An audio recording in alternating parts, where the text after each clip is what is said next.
que con hambre de ser distinto pasó de ser una simple empresa química a descubrir, por ejemplo, que con su producto químico le podía poner peguita a un pedacito de papel y creó el Post-it. Y el Post-it hizo de 3M una de las empresas más importantes del mundo hoy, no solo por el Post-it, sino por la ruta creativa, por permitir que la gente fuera directo a investigar y hacer cosas nuevas. O el Cirque du Soleil. El Cirque du Soleil, básicamente, ¿qué hizo? En el momento en que los circos estaban destruidos en todo el mundo, porque nadie quería ver maltratar animales, ni elefantes, ni leones, ni payasos, ni carpas sucias. Es decir, y los circos tenían que ir bajando y bajando y bajando los precios para que la gente se metiera en un circo. El Cirque du Soleil francés decide cambiar la curva de valor, eliminar los animales, tener lugares fijos para presentaciones, show alrededor de temas, no de estrellas. No era la mujer barbúa ni el helado, era una historia. Y resaltar lo artístico cambia completo la curva de valor. ¿Qué es la curva de valor? En los circos, ¿qué era lo importante? Estrellas, el malabarista, la mujer barbúa, los animales, descuento en entradas, espectáculos en múltiples espacios, daban vueltas como el circo Razores y los hermanos Valentino por todo el país. ¿Y qué hizo este? No, yo quiero algo distinto, quiero generar valor, no importa dónde. La generación de valor es, en mi opinión, el final de esta historia. ¿Tienen miedo? Mira, no lo pregunten bien alto si tienen miedo, porque si yo lo pregunto en alto, en clave de motivador, me van a decir, no, esa es una mentira, de bola que tienen miedo. Claro que tienen miedo, y yo también. Todos tenemos miedo, pero es normal que lo tengas. Es normal que lo tengas, entre otras cosas, porque el ser humano, la especie humana, es la más miedosa de todas ante los riesgos. ¿Y por qué? Porque es inteligente. Porque su inteligencia le permite anticipar riesgos del futuro. Y si anticipa riesgos del futuro, entonces tienen miedo a que en el futuro pueda pasar algo malo. Y ese miedo básicamente es válido. Ahora, ¿qué es lo contrario al miedo? Es decir, lo contrario al miedo no es como algunas mamás han hecho ver a sus hijos. Los hombres no tienen miedo. Coño, pero ¿quién te dijo esa vaina? ¿Cómo tú le vas a decir a un carajito que llega a su salón de clase y se enfrenta al hijo de Gunther, un alemán de este tamaño? Y el carajito lo tiene buleado. Entonces tú le estás diciendo que los hombres no tienen miedo. No sé, hombre, porque le tengo un culito con mi madre. Es decir, claro que le tienen miedo. Ese no es el tema. Le tienen miedo. Pero es que ser valiente no es lo contrario al miedo. Ser valiente es una reacción al miedo. Yo no puedo ser valiente si no tengo miedo, porque valiente es hacer lo que tienes que hacer a pesar de tener miedo. Eso es ser valiente. Hacer lo que tengo que hacer a pesar de tener miedo. También puedo no hacerlo, y no se me voy por el facilismo o me largo. Pero ahí está el secreto de nuestra historia. Valentía es decidir, valentía es tomar acciones, hacer lo que se debe a pesar del miedo. Pero entonces, si la valentía no es lo contrario al miedo, ¿qué es lo contrario al miedo? Lo contrario al miedo es la esperanza. Es decir, el miedo es miedo a que eso del futuro me pueda hacer daño. La esperanza es la esperanza que eso en el futuro o no pase, o yo haga que no pase, o si pase yo esté preparado para que no me haga daño. Ahí está la esperanza. Pero hay dos tipos de esperanza: la esperanza activa y la esperanza pasiva. La esperanza pasiva, que le encanta a mucha gente por aquí, no aquí, pero por aquí, ¿ah? Es sentarte en el sofá, te rasca la barriga, y dices, no, esa vaina no va a pasar. No, chévere, si hacen eso, la gente se arrecha.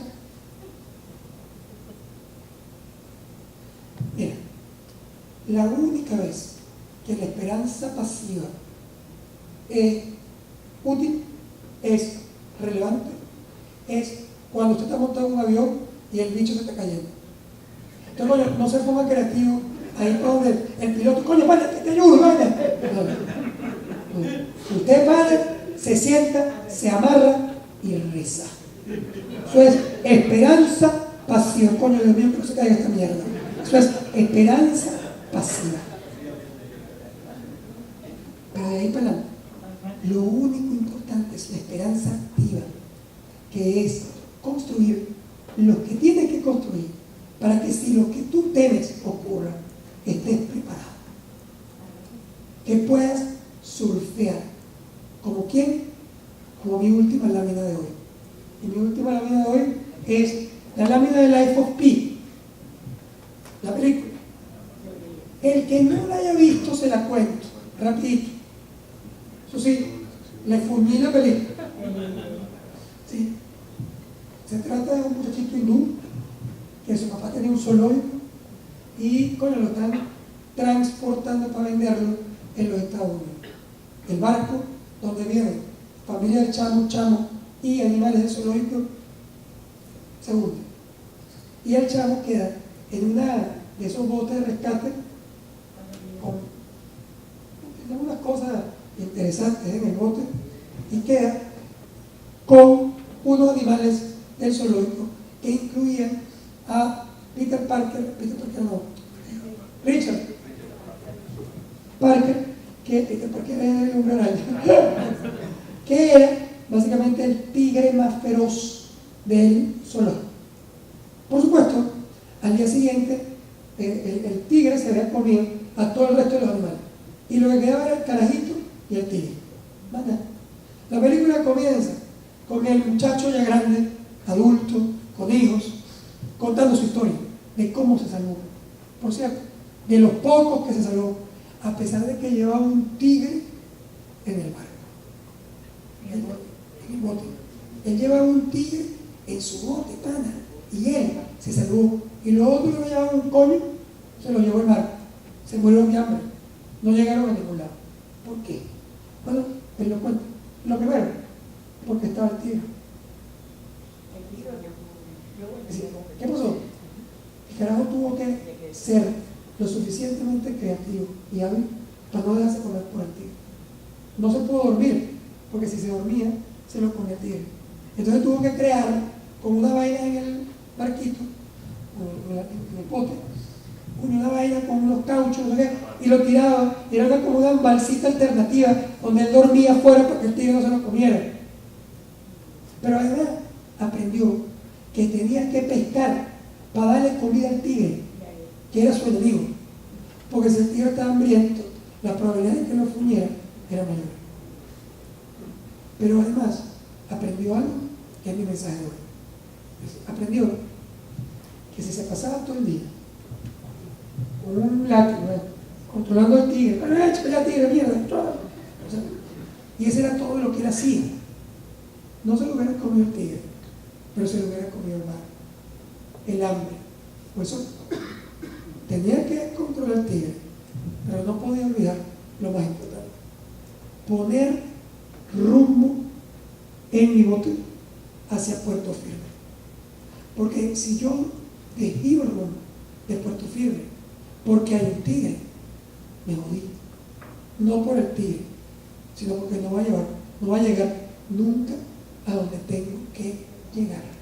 Señores, ustedes están de excursión en The Venezuelan Beauty. Y ahí es posible que ustedes estén en una carpa y estén oyendo rugir al tigre. No sé si se llama rugir. Creo que sí. Oyen rugir al tigre. Y coño, y abren la ventanita y el tigre está ahí, listo Pásenlo ustedes. Yo les recomiendo que hagan como el par de amigos que están en la carpa y oyen rugir al tigre. Y uno de ellos empieza a ponerse su zapato de goma. Y el otro le dice: ¿estás loco, Juan? ¿Para qué tú le estás poniendo zapatos de goma? ¿Tú crees que tú vas a correr más rápido que el tigre? Y el tipo le responde: no, yo no me estoy poniendo los zapatos de goma para correr más rápido que el tigre. Me estoy poniendo los zapatos de goma para correr más rápido que tú. Me estoy poniendo los zapatos de goma para correr más rápido que tú. Les recomiendo que no es que desprecien al tigre, hay que tenerle cuidado, pero más pendiente de tu competidor, el mercado y el rumbo a tu compañía que del tigre, te va a ir mucho mejor. Señores, muy buenos días.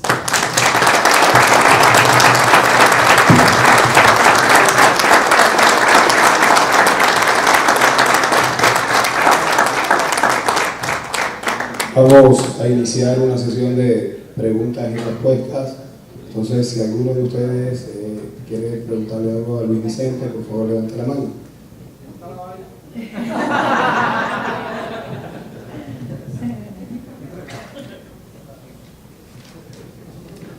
Absolutamente no hay preguntas, eso quiere decir... ahí hay una pregunta. Él dijo que cómo estaba la vaina.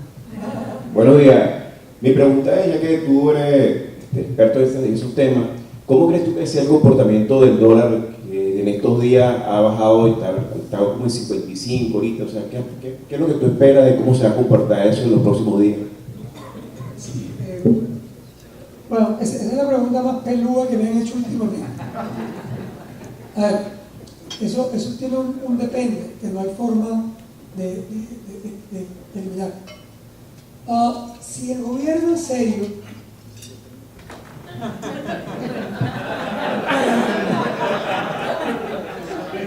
no, ese no es el depende es, básicamente, si el gobierno está dispuesto o no a permitir que el dólar en SICAP se evalúe de manera relevante. Relevante significa por encima de $40 por dólar. Si él asume el costo de la devaluación implícita y entiende que solo vendiendo dólares por encima de 40, él logra cerrar el déficit fiscal, parar el financiamiento de dinero inorgánico, licuar deudas comerciales, y todas, digamos, son positivas en términos de rescatar algunos equilibrios en la economía. Si eso ocurre, solo puede ocurrir cuando el gobierno esté dispuesto a colocar todos los dólares que el mercado, o la mayoría de los dólares que el mercado demanda, a más precio, para, digamos, ahorrar en cantidad de dólares para licuar todos los bolívares que hay internamente en Venezuela. Si el gobierno decide dejar que el dólar se evalúe por encima de 40, eso es un buen indicador. Y si ese indicador ocurre, el mercado va a reaccionar con él. ¿Qué quiere decir? Que el dólar negro se va a mantener bajo, cercano a SICAP 2. Y entonces puede mantenerlo entre 45 y 55 bolívares por dólar. Pero, si mañana el gobierno lo que va a hacer es una farsa y lo que te va a decir es: no, pero el dólar es 20, 25, nosotros somos arrechísimos y demostramos que... Estamos. Porque tan pronto el mercado entienda que sabe que a 20, 25 no le van a alcanzar los dólares para hacer nada, y que por lo tanto no van a poder conseguir divisas fácilmente, sino otra vez por corrupción e ineficiencia, el rebote mañana mismo va a ser de la Madonna. Puede llegar a 100 de un solo viaje. O sea, va a depender fundamentalmente de lo que hagan específicamente en reconocer o no el tipo de cambio y la cantidad de dólares que estén dispuestos a colocar. Buenos días.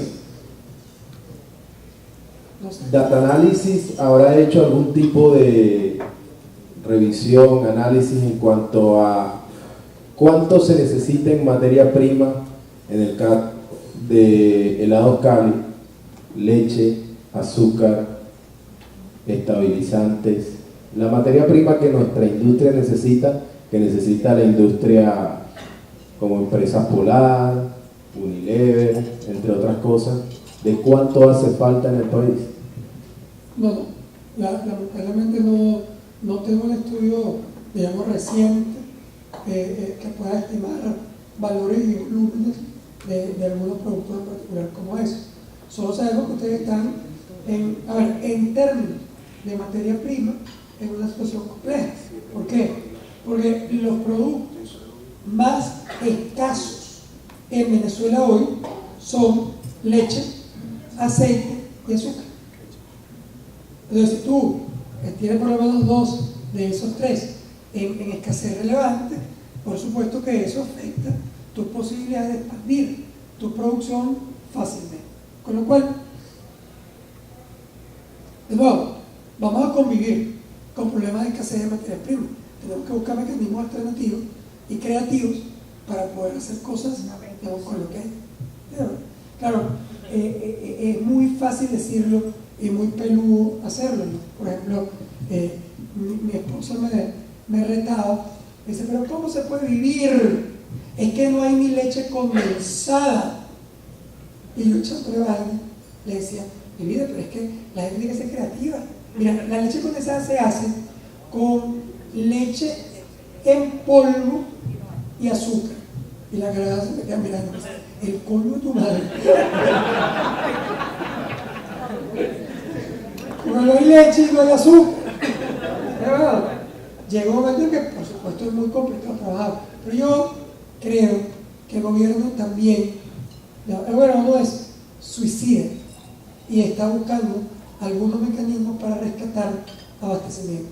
Mi opinión es que vamos a ver en los próximos meses lamentablemente una radicalización de la oposición política del gobierno y se van a perder más libertades políticas y vamos a ver más presos y vamos a ver menos medios de comunicación. Eso es lo que yo creo. Pero por otro lado, vamos a ver negociaciones en el plano económico porque el gobierno sí requiere que el sector privado expanda su oferta y su producción en breve. Creo que va a ser más fácil negociar materias primas y dólares en los próximos meses. Otra pregunta. Buenos días.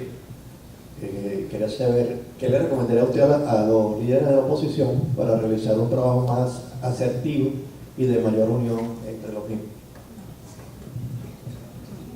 Mira, yo usualmente me niego a responder esa pregunta, ¿no?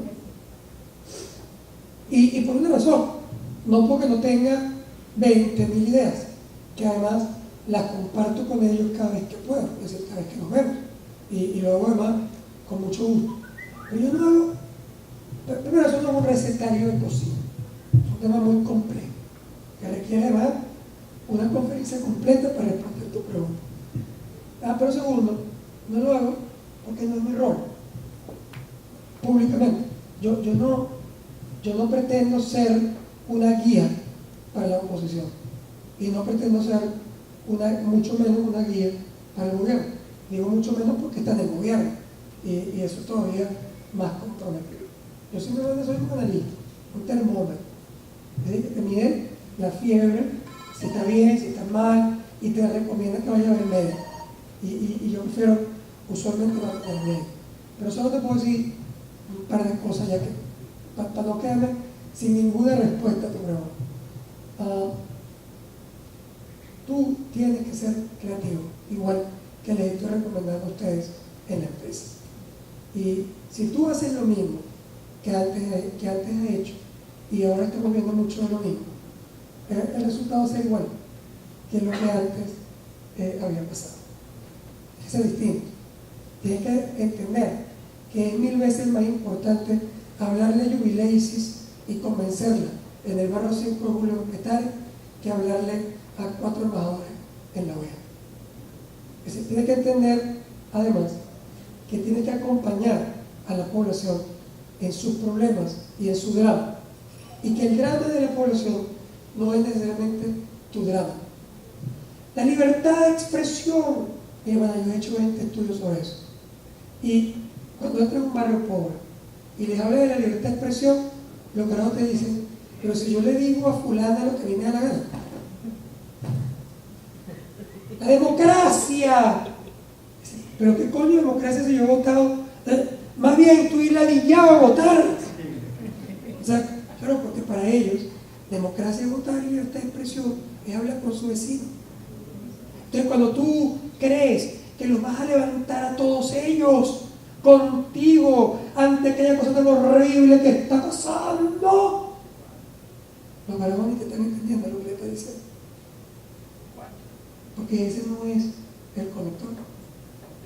Hágale el cambio de que la escuela al lado de su barrio está desconectada, o que hay un problema de abastecimiento de leche para sus carajitos, o muéstrales cómo es que hay una posibilidad mejor de vivir y gobernar. Hasta que tú no hagas eso, no vas a ser mayoría. Y entonces, tú tienes todo el derecho a protestar como yo, de cualquier violación a los derechos democráticos. Pero lo que no vas a tener derecho a gobernar si no eres mayoría, porque de lo contrario no sería una democracia. Entonces, tu primer trabajo, ¿cuál es? Convertirte en mayoría. Ahí está el trabajo formal de la oposición. Y tiene una gran oportunidad, porque Maduro se ha habilitado recientemente. El problema es que Maduro cae, Capriles cae, Leopoldo cae, María Corina cae y todo el mundo cae. Sí, nadie capitaliza el deterioro del gobierno.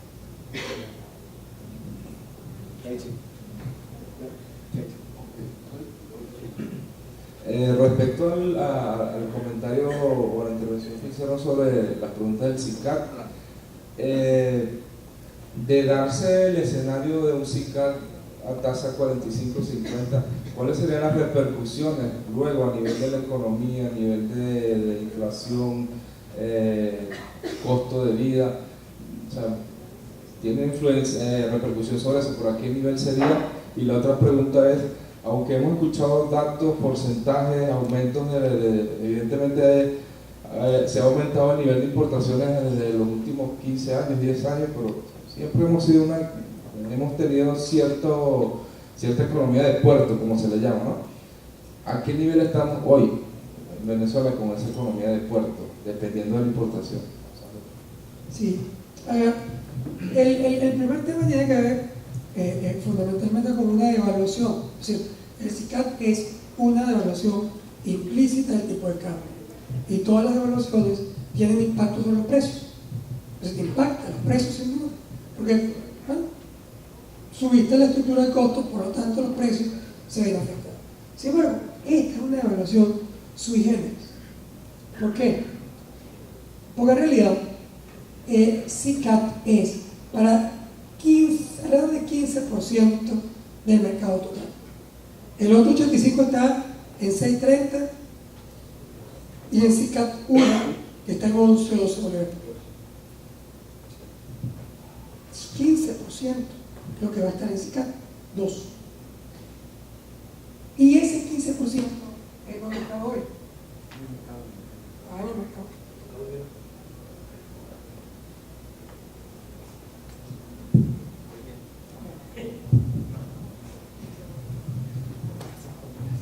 Estaba en el mercado negro. Y si estaba en el mercado negro, ¿a cuánto lo estás pagando? O valorando. 80, 85, 90. Ahí estaba valorando. Si ese CICAD es 45, te bajaron a la mitad el costo de la mayoría de los productos que fueron valorados a 90. No van a bajar el precio, pero va a parar el crecimiento del precio. ¿Sí? Porque no tienes el estímulo para seguir creciendo. Ahora, ¿qué pasa en los productos que no reciben, que quieren ir a CICAD y no era de negro, sino que venían de otro tipo de mecanismo? Se va a incrementar obviamente su costo de producción y el gobierno va a aceptar el cálculo de CICAD 2 dentro de la ley de costo de precio justo, con lo cual tú vas a poder desplazar tus precios si no estás en un bien de precio regulado.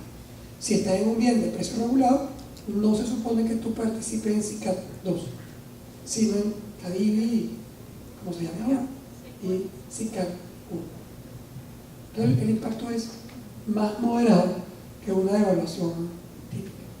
Harold tiene una pregunta. Sí, buenos días. Y sobre la dependencia importadora, en efecto nosotros tenemos hoy 76% de lo que nos metemos a la boca es importado. Esa es la más alta en la historia del país. En general de todos los días.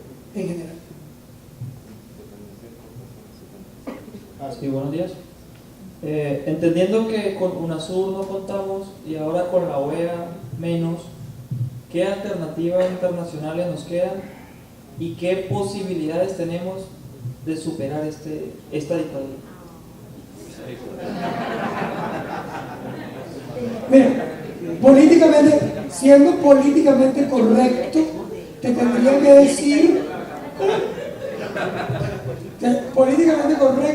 que decir, que no contamos o dictadura no son palabras que yo podría utilizar públicamente. Porque, a ver, una parte importante de los venezolanos piensan que cuentan con la OEA para defender a su gobierno. Es decir, si hablamos de venezolanos, uno parece que sí cuenta y otros no. Es decir, los que estaban defendiendo a Maduro contaron con la OEA y con UNASUR. Y los que no, pues ni contaron con la OEA y no contaron con UNASUR. El tema es más complejo que lo que parece. Yo soy Luis Vicente León, y no tiene nada que ver con el Aucali ni con esta conferencia. Yo, Luis Vicente León, soy opositor puro. Y lo fui de Chávez y lo soy de Maduro. Y sin embargo, yo, opositor, me reuní con Chávez cada vez que Chávez le dio la gana y me he reunido con Maduro 4 veces siendo presidente. Es decir, el ser opositor de ninguna manera te puede llevar a un plano de radicalismo tal que no estés dispuesto a reunirte con el diablo si es necesario para resolver los problemas del país. Por lo tanto, yo, que soy un opositor a ultranza y que he escrito, mi artículo de hoy es demoledor contra Maduro, sin embargo, he sido un crítico severo de las barricadas y de las guarimbas. He escrito 6 artículos en contra de las guarimbas y las barricadas. ¿Por qué? Primero, porque me parece que no es la vía de protesta adecuada. Segundo, porque me parece que es masoquista. Es decir, ¿por qué? ¿A quién está encerrando? O sea, pero ¿a quién está encerrando? Supongo que la razón existe, que hay varios senadores. Es decir, el fondo de la protesta. Yo soy un protestante absoluto y crítico. Hay desabastecimiento, inflación, un gobierno inadecuado, no resuelve los problemas, es hostil al sector privado. Todas las razones las comparto. Y entonces voy y me cierro en mi casa. Prendo una barricada en una calle para no dejar salir a todos mis vecinos que piensan como yo. Porque eso es lo que es la barricada. Es decir, no sales tú y otra vez no voy a llevar a mi hijo al colegio con una protesta contra el gobierno. Ya, te lo voy a preguntar siempre, como yo lo hago en mi colegio, de mis hijos, que no ha parado ni un día por culpa mía. O sea, por culpa mía, no culpa. Porque no lo he permitido a muerte. Es decir, yo estoy dispuesto a cerrar y que no venga un solo carajito. Eso sí, todos los papás que no van a mandar un carajito al colegio, los quiero aquí, todito. Porque si tú vas a trabajar y no vas a mandar a tu hijo al colegio, tú lo que eres un coño de tu madre. Porque tú estás protestando con la cabeza de tu hijo. Estás protestando con el futuro de tu hijo. Estás protestando con que el carajito no aprenda ni a leer, ni a escribir, ni a sumar. Pero tú sí te vas por tu trabajo, porque tú eres arrecho. No. Si vamos a ir a la violencia, que es lo que yo no soy nadie para criticar a alguien que hace y plantea una ruta violenta de protesta popular. No, ¿por qué? Porque a veces en política eso también vale. La Constitución venezolana plantea en su decreto 350 que si a ti te violan tu derecho democrático, estás en derecho a rebelarte. y Chávez se rebeló. Es decir, el primer ejemplo de una rebelión, que en ese caso no era ninguna rebelión a la democracia, fue un golpe de Estado, pero él lo hizo. Por lo tanto, no tienen derecho a evitar una rebelión si estuvieran violando un derecho democrático. Pero si usted, compañera, está proponiendo la ruta violenta, entonces yo quiero que me explique cuál es su plan, cuál es su ejército, cuál es su futuro, para dónde va y quién es su líder o sus líderes. Y si agarran a un líder suyo y lo meten preso, porque si tú te vas a plantear una rebelión, y ahora voy con tu pregunta, si tú subes que la rebelión es la ruta, no es la mía, pero si esa fuera la ruta, entonces tú no puedes estar dispuesto a que un gobierno democrático abiertamente diga que está de acuerdo con que tú vengas un presidente elegido por el pueblo, porque eso no va a pasar en la OEA, ni va a pasar en UNASUR, ni va a pasar en la ONU, ni va a pasar en ningún lado, no pueden. Es decir, es imposible que eso pase operativamente hablando. Pueden criticar la represión militar, pero tampoco pueden evitar que se reprima, porque ven acá, supongo que el equivocado somos nosotros, y Maduro tiene razón, porque nosotros no podemos ser el monopolista de la verdad. Es decir, en algunas cosas tendremos razón y en otras cosas no. Supongo que Maduro tiene razón, y además le dijo al pueblo, y el presidente. ¿Qué le corresponde al presidente de la República? Defender la democracia. ¿Cómo le está defendiendo a él? Defendiendo el gobierno elegido por el pueblo. ¿Cómo le defiende si usted se va a la violencia? Con represión militar. Yo detesto la represión militar y detesto la violencia. Pero si tú te vas a tumbar a Obama, te van a tirar, no te digo perdigones. O sea, claro que el que va a tumbar a Obama va a decir que tiene razón, porque si no, no lo estuviera tumbando. ¿Quién tiene la razón? Pues como la doctora Nancy. Es decir, yo digo que tú tienes un derecho a protesta pacífica para presionar los cambios en el gobierno. Que tú tienes que pararte en seco para que el gobierno cumpla lo que tiene que cumplir.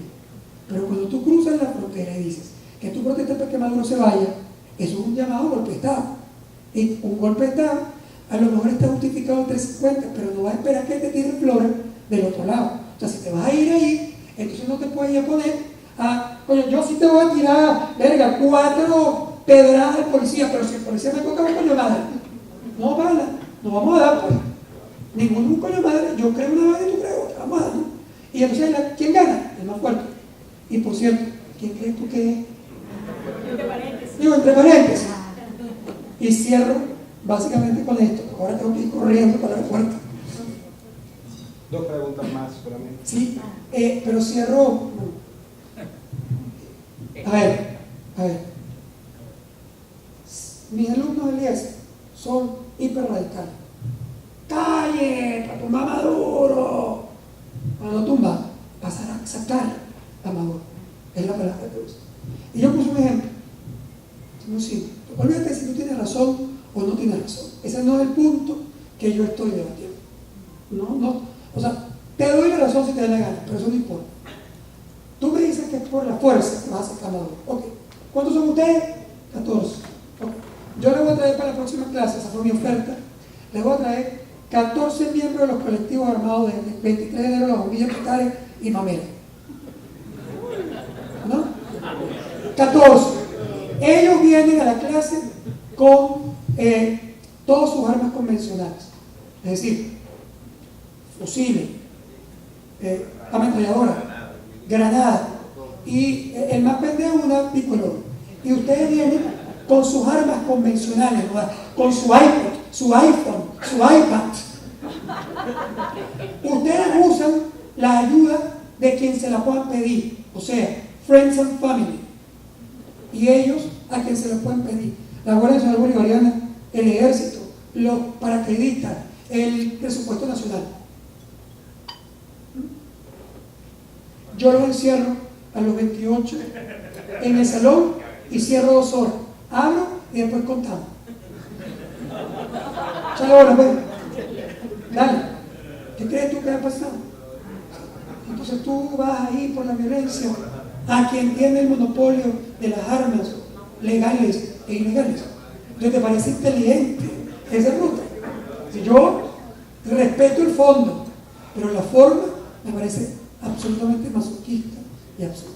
Luis Vicente, discúlpame el abuso, 2 preguntas cortas, 2 respuestas cortas, José.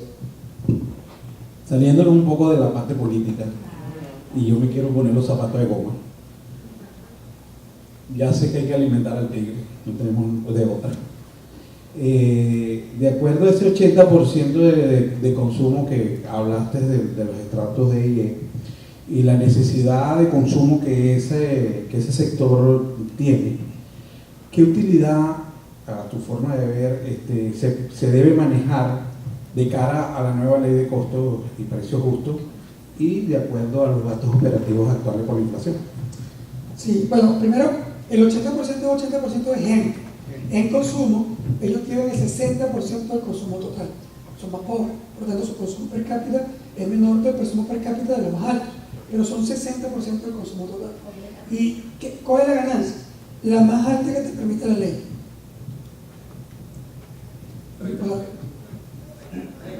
No hay, una vez que el gobierno fija un máximo de rendimiento, no hay forma de no ubicarse en el máximo de ese rendimiento, excepto, pero busca, porque ese 30% no es 30%, digamos, de ganancia para mi bolsillo, porque es que resulta que una parte importante, ese 30%, es todavía para cubrir gastos operativos que no son reconocidos por la ley, como mercadeo y publicidad, sino solamente 12.5%, es reconocido para eso, y gasto de administración, y segundo, tampoco están los impuestos. Por tanto, la ganancia final es 5, 4, 3, 8. Pero tú, en el mapa, te tienes que ubicar lo más alto que se pueda, lo más rápido posible. Primero, es para la pregunta que estaban haciendo, quisiera responder un dato que tengo, y segundo, hacerle la última pregunta. Sobre la cantidad de materias primas que nosotros consumimos.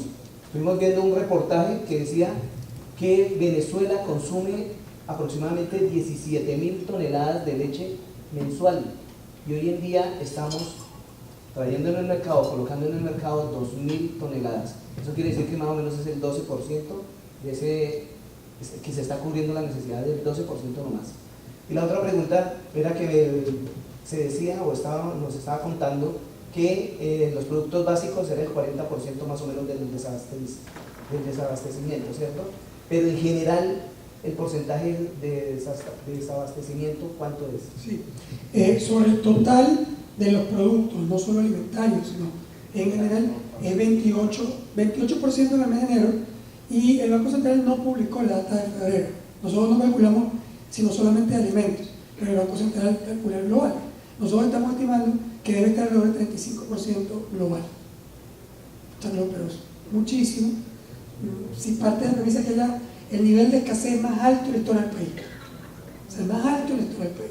1 de cada 3 productos en total no está en Venezuela. Eso es 47.7 en alimentos. Hoy, 47.7% en alimentos quiere decir que la mitad de los productos alimenticios que vas a buscar en un anaquel no están. Y cuando hablo no están en total. Escasez es distinto de desabastecimiento. Escasez es no hay leche de ningún tipo. Desabastecimiento es que no consigo leche cremada, pero hay leche entera. No hay leche en polvo, pero hay leche líquida. No hay leche en las cadenas formales, pero hay en los canales informales. Eso es desabastecimiento. Escasez es no hay en total. Y eso es lo que pasa. En leche específicamente tenemos un desabastecimiento de 87%. O sea, 87% quiere decir que en el 87% de los establecimientos visitados no había nada de leche.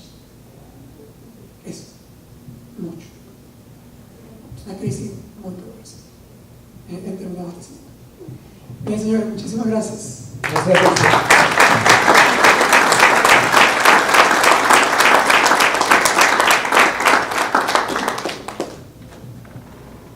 Continuamos con la agenda. Palabras de Eduardo Rodríguez. Y ya vamos a poner una presentación a tiro para que nos exponga algunas láminas.